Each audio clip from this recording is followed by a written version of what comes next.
तो hello friends, स्वागत है अपने यूट्यूब चैनल एजुकेशन भाई गुप्ता जी में। तो आप सभी के लिए फिर से 30 मोस्ट इंपोर्टेंट क्वेश्चन लेके आ चुके हैं दोस्तों, जो कि हिंदी का है क्लास 10th वाले के लिए। क्या करना है, इसको आपको सही से नोट करना है। सारे बोर्ड एग्जाम में पूछे जाने वाले प्रश्न है, 100% बोर्ड परीक्षा में इसी में से आएगा। तो क्या करना है, इसको आपको सही से ही नोट कर लेना है। जो जो मैं क्वेश्चन बताता जाता हूँ दोस्तों। अगर उससे पहले मेरे इस चैनल पर पहली बार आए हैं तो मेरे इस चैनल पर सब्सक्राइब और साथ में बेल आइकन दबा दीजिए, ताकि हमारा कोई भी नया वीडियो अपलोड हो तुरंत आप तक पहुंच जाए। तो चलिए बिना समय का क्वेश्चन की ओर चलते हैं। तो आपको पहला नंबर में दिया है, भारत संविधान के निर्माण में महत्वपूर्ण भूमिका किसकी थी दोस्तों। भारत के जब संविधान बना था तो उसमें निर्माण मतलब भारत के संविधान का निर्माण में महत्वपूर्ण भूमिका, उसमें भूमिका किसकी थी। तो क्या इसका राइट आंसर, एक के राइट आंसर ये हो जाएगा, भीमराव अंबेडकर की सबसे ज्यादा महत्वपूर्ण भूमिका थी जब भारत का निर्माण हुआ था। इसको आपको सही से नोट कर लेना है।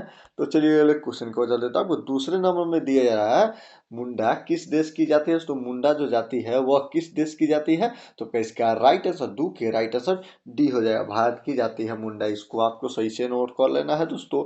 तो चलिए अगले क्वेश्चन की ओर चल देता हूँ। आपको तीसरे नंबर में दिया है, किस देश के लोग बड़े बड़े नख पसंद करते हैं। दोस्तों किस देश के लोग बड़े बड़े नख पसंद करते हैं। तो क्या इसका राइट आंसर, तीन के राइट आंसर ये हो जाएगा, गौर देश के लोग बड़े बड़े नख पसंद करते हैं। इसको आपको सही से नोट कर लेना है। तो चलिए ले क्वेश्चन की ओर चलते हैं। तो आपको 4 नंबर में दिया है, हिरोशिमा कहाँ है। दोस्तों हिरोशिमा कहाँ है। तो क्या इसका राइट आंसर, चार के राइट आंसर डी हो जाएगा, जापान में हिरोशिमा स्थित है। डी राइट आंसर इसका सही हो जाएगा।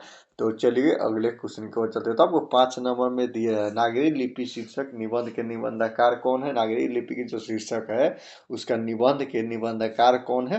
तो क्या इसका राइट आंसर, 5 के राइट आंसर ये हो जाएगा, गुणाकार मूल्य ए राइट आंसर इसका सही हो जाएगा। तो चलिए अगले क्वेश्चन को चल देता हूँ। आपको 6 नंबर में दिया है, नागरी लिपि शीर्षक पाठ के किस पुस्तक से लिया गया है। नागरी लिपि जो शीर्षक पाठ है वह किस पुस्तक से लिया गया है। तो क्या इसका राइट आंसर, 6 के राइट आंसर बी हो जाएगा, भारतीय लिपियों की कहानी से लिया गया है नागरी लिपि शीर्षक पाठ। इसको आपको सही से नोट कर लेना है दोस्तों। तो चलिए अगले क्वेश्चन को चल देता हूँ। आपको 7 नंबर में दिया, मराठी भाषा की लिपि कौन सी है। तो मराठी भाषा की लिपि कौन सी है। तो क्या इसका राइट आंसर, 7 के राइट आंसर सी हो जाएगा, देवनागरी है लिपि। मराठी भाषा की लिपि कौन सी है। तो देवनागरी। इसको आपको सही से नोट कर लेना है दोस्तों। तो चलिए अगले क्वेश्चन की ओर चल देता हूँ। आपको 8 नंबर में दिया, रुपए खाने का प्रवचन किसने रचा था। 100 रुपए खाने का प्रवचन किसने रचा था। तो इसका राइट आंसर, 8 के राइट आंसर सी हो जाएगा, कहानीकार के रिश्तेदार ने रचा था। सी राइट आंसर इसका सही हो जाएगा। तो चलिए अगले क्वेश्चन को चलते हैं। तो आपको 9 नंबर में दिया है, रफला लियोजना द विंची और मतलब एंजेलो किसकी देन है। तो क्या इसका राइट आंसर, 9 के राइट आंसर सी हो जाएगा, इटली की देन है। सी राइट आंसर इसका सही हो जाएगा। तो चलिए अगले क्वेश्चन को चलते हैं। तो आपको 10 नंबर में दिया है, नटरंज पत्रिका का मतलब संबंध किससे है। दोस्तों नटरंज पत्रिका का संबंध किससे है। तो क्या इसका राइट आंसर, 10 के राइट आंसर डी हो जाए, शतरंज मतलब रंग कर्म से संबंधित है। मतलब नटरंज के रंग की पत्रिका किससे से संबंधित है। तो रंग कर्म से संबंधित है। इसको आपको सही से नोट कर लेना है। तो चलिए अगले क्वेश्चन को चल देता है। आपको 11 नंबर में दिया है, अशोक वाजपेयी लास्ट सूत्र में कितने दिनों तक रहे थे। तो अशोक भाई लास्ट सूत्र में, लास्ट शत्रुद्र में कितने दिनों तक रहे। तो इसका राइट आंसर, 11 के राइट आंसर ये हो जाएगा, 19 दिनों तक रहे थे। ये राइट आंसर इसका सही हो जाएगा। तो चलिए अगले क्वेश्चन को चल देता हूँ। आपको 12 नंबर में, घर में घुसे तो साले को हाथ पर तोड़कर बाहर फेंक देना, ऐसा किसने कहा था। तो इसका राइट आंसर, 12 के राइट आंसर क्या हो जाएगा, डी, पिताजी ने कहा था। घर में घुसे तो साले को हाथ पर तोड़कर बाहर फेंक देना, कहानी में पिताजी ने कहा था। इसको आपको सही से नोट कर लेना है। तो चलिए अगले क्वेश्चन को चल देता हूँ। आपको 13 नंबर में दे, बिस्मिल्लाह खां का निधन कब हुआ था। तो बिस्मिल्लाह खां का निधन यानी कि मृत्यु कब हुआ था। तो इसका राइट आंसर, 13 के राइट आंसर डी हो जाए, 21 अगस्त 2006 ईस्वी को बिस्मिल्लाह खां का निधन हुआ था। इसको आपको सही से नोट कर लेना है दोस्तों।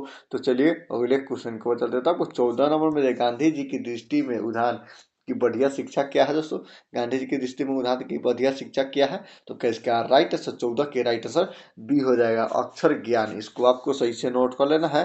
तो चलिए अगले क्वेश्चन को चलते हैं। आपको 15 नंबर में, गुरु नानक किस सब भक्ति धारा के कवि है। दोस्तों गुरु नानक जो कवि है वो किस भक्ति धारा का कवि है। तो इसका राइट आंसर, 15 के राइट आंसर क्या हो जाएगा, बी हो जाएगा, निर्गुण भक्ति धारा के कवि है गुरु नानक। इसको आपको सही से नोट कर लेना, बी राइट आंसर इसका सही हो जाएगा। तो क्या करना है, इसको आपको सही से नोट कर लेना है। तो चलिए अगले क्वेश्चन को चलते हैं। आपको 16 नंबर में, गुरु नानक की मृत्यु कब हुई थी। गुरु नानक की मृत्यु कब हुई थी। तो इसका राइट आंसर, 16 के राइट आंसर 16 के राइट आंसर क्या हो जाएगा, सी हो जाएगा। 1539 ईस्वी में गुरु नानक की मृत्यु हुई थी। इसको आपको सही से नोट कर लेना है। तो चलिए अगले क्वेश्चन को उत्तर देता आपको 17 नंबर में दिया जा रहा है। रखा मतलब रस खान दिल्ली के बाद कहाँ चले गए थे। रस खान दिल्ली के बाद कहाँ चले गए थे, तो इसका राइट आंसर 17 का राइट आंसर बी हो जाएगा, ब्रजभूमि में चले गए थे रस खान, बी राइट आंसर इसका सही हो जाएगा। तो चलिए अगले क्वेश्चन को बदल देता आपको 18 नंबर में रस खान की भक्ति कैसी थी दोस्तों। रस खान की जो भक्ति थी वह कैसी थी, तो इसका राइट आंसर 18 का राइट आंसर ये हो जाएगा, सगुण भक्ति थी। इसको राइट आंसर ये हो जाएगा, इसको आपको सही से नोट कर लेना है। तो चलिए अगले क्वेश्चन को बदल देता आपको 19 नंबर में कवि प्रेम घन के अनुसार भारत में आज कौन सी वस्तु दिखाई नहीं पड़ती है। कवि के मतलब कवि प्रेम घन के अनुसार आज भारत में कौन सी वस्तु दिखाई नहीं पड़ती है, तो इसका राइट आंसर 19 का राइट आंसर ये हो जाएगा, भारतीयता। अभी भारतीयता दिखाई नहीं पड़ती है। इसको आपको सही से नोट कर लेना है। तो चलिए अगले क्वेश्चन को बता देता आपको 20 नंबर में जीर्ण मतलब जीर्ण जनपद किसकी कृति है। तो जीर्ण जनपद किसकी कृति है, तो इसका राइट आंसर 20 के राइट आंसर ये हो जाएगा, प्रेम घन की कृति है जीर्ण जनपद। इसको आपको सही से नोट कर लेना, ये राइट आंसर इसका सही हो जाएगा। तो चलिए अगले क्वेश्चन को बता देता आपको 21 नंबर में स्वदेशी शीर्षक पाठ्य पुस्तक संकलित कविता किस छंद में है, तो इसका राइट आंसर 21 के राइट आंसर बी हो जाएगा, दोहा छंद में स्थित है, बी राइट आंसर इसका सही हो जाएगा। तो चलिए अगले क्वेश्चन को चल देता आपको 22 नंबर में दिया है सरबिंदु हाशनी कौन मतलब कौन है दोस्तों। सरबिंदु हाशनी कौन है, तो इसका राइट आंसर 22 के राइट आंसर डी हो जाएगा, भारत माता है सरबिंदु हाशनी। इसको राइट आंसर डी हो जाएगा, इसको आपको सही से नोट कर लेना है। तो चलिए अगले क्वेश्चन को चल देता आपको 23 नंबर में दिया है भारत सरकार ने दिनकर को कैसा अलंकार मतलब प्रदान किया था, तो इसका राइट आंसर 23 के राइट आंसर डी हो जाएगा, पद्म मतलब विभूषण मतलब अलंकार प्रदान किया था, पद्म विभूषण। इसको आपको सही से नोट कर लेना है। तो चलिए अगले क्वेश्चन को चलते तो आपको 24 नंबर में दिया है कौन सी कृति अज्ञेय की नहीं है, इनमें से कौन सी कृति अज्ञेय की नहीं है, तो इसका राइट आंसर 24 के राइट आंसर सी हो जाएगा, अरे यार राव रहेगा याद, यह कृति अज्ञेय की नहीं है। इसको आपको सही से नोट कर लेना है। तो चलिए अगले क्वेश्चन को चलते आपको 25 नंबर में दिया एक वृक्ष की हत्या कैसी कभी है दोस्तों।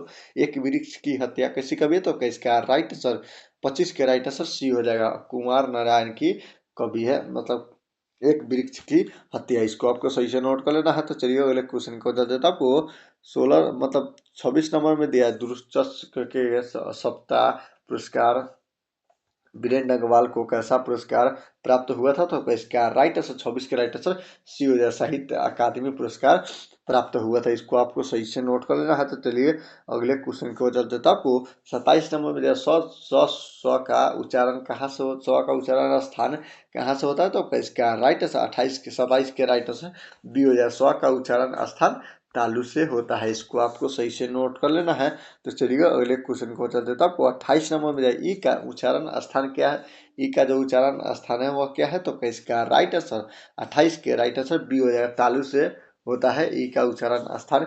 इसको आपको सही से नोट कर ई ई ई ई का उच्चारण स्थान क्या किससे होता है, तो आपका इसका राइट आंसर बी हो जाएगा, तालु से होता है। इसको आपको सही से नोट कर लेना है। तो चलिए अगले क्वेश्चन को चल देता आपको 29 नंबर में दिया भवन का सही संधि विच्छेद क्या होगा। भवन जो है उसका सही संधि विच्छेद क्या होगा, तो इसका राइट आंसर 29 के राइट आंसर बी हो जाएगा, भो प्लस अन हो जाएगा। भवन का सही संधि विच्छेद भो प्लस अन। इसको आपको सही से नोट कर लेना है। तो चलिए अगले क्वेश्चन को चल देता आपको 30 नंबर पत्रिका का संबंधित मतलब पत्रिका का सही संधि विच्छेद क्या होगा, तो इसका राइट आंसर 30 के राइट आंसर सी हो जाएगा, पो प्लस इत्र। पत्रिका का सही संधि विच्छेद पो प्लस इत्र हो जाएगा। इसको आपको सही से नोट कर लेना है। तो उम्मीद करता हूँ कि वीडियो आप लोग के लिए अच्छा लगा हो, और अच्छा लगा हो तो वीडियो कर दीजिए लाइक और चैनल का सब्सक्राइब कर लीजिए। जय हिंद, जय भारत।